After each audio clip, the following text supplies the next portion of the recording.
All right. Well, we're going to jump into read now as the next step in the care framework.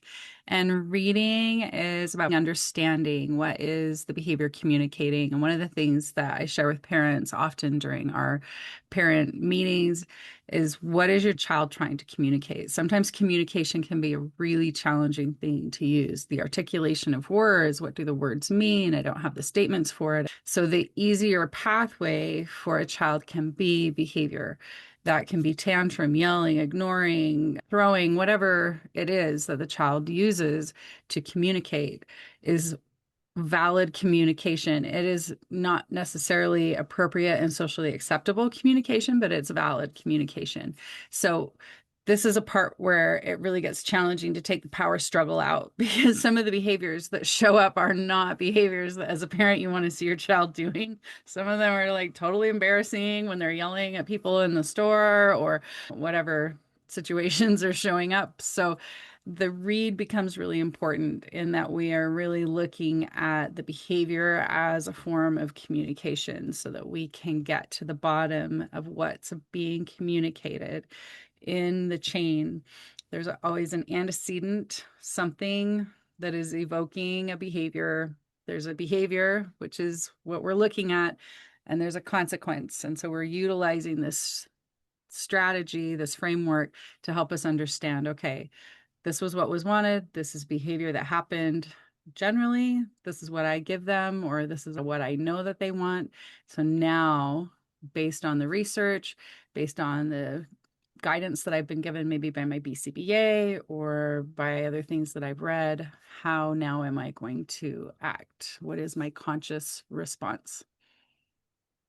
So you said that perfectly. And I would add too that reading is about understanding what's going on with your child. And you can only really start to do that when there's regulation. When you're in crisis mode and everything is challenging, that's not a great time to figure out strategies. But now, once things are regulated with yourself and your child, then you can start to read up on what's going on and find the best practices, find the research on what this diagnosis might mean and how that might work in your own family system. Find resources on the internet, open yourself up to different groups and resources that might be available for you so that you can better understand what is going on so that you can make informed decisions about how you want to move forward. And there is a lot of information out there. And so sometimes filtering through it can feel a little overwhelming. Again, this is something that we're going to go and dive really deep into. What interventions have clinical backing and research backing that makes sense and that can help us to know frameworks for moving forward. We may not always know exactly how to interact with our child based on what we're reading because our child is so individual. Everything that we do with them is an individual intervention, an individual interaction. And I think sometimes that part can really get confusing because there's so many books out there. Well, there should be because there's so many different kids, so many different families, so many different parents. But really, if you filter through it, what works for you? When I start working with a family, that's another thing that I'm really careful about is actually what are the interventions? What are the interactions that are happening in this home? I'm not going to go in and just start changing everything based on like my clinical knowledge. That doesn't help anybody do anything. So I'm going in and I'm reading them on my level. I'm trying to ascertain and understand and see the interrelationships. And as a parent, on the level of being a parent, which I do with my own children too, I'm doing the same thing. I'm watching, I'm being curious, I'm seeing what does and doesn't work. And I'm taking the time to figure that out. This particular situation I really struggle with. What can I find on the internet? How can I find the supportive information that I need to deal or work with or interact with this situation in a better way? I recognize that I'm weak in this area. So, how do I strengthen myself? And this is what this is all about. hmm Yeah.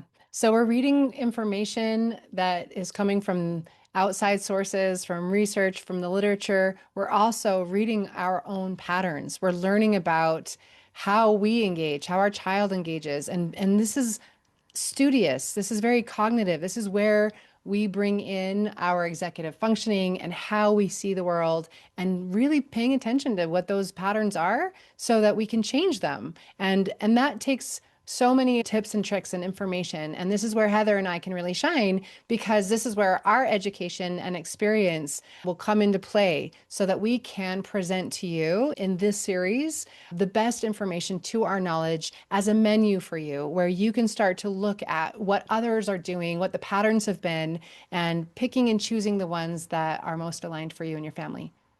Yeah, because that part matters. If you're trying to implement a system that doesn't feel comfortable for you, if it doesn't feel like it works with your particular way of perceiving the world and interacting with the world, it's not going to work. You might pick it up for a little while and try it. Like, I don't know how many times I tried the token star chart. I'm not a consistent person on a day-to-day basis to do the same thing over and over again. And you want that follow through over months. That's really challenging for me. I could do it with my one child. When I had three, that was not happening.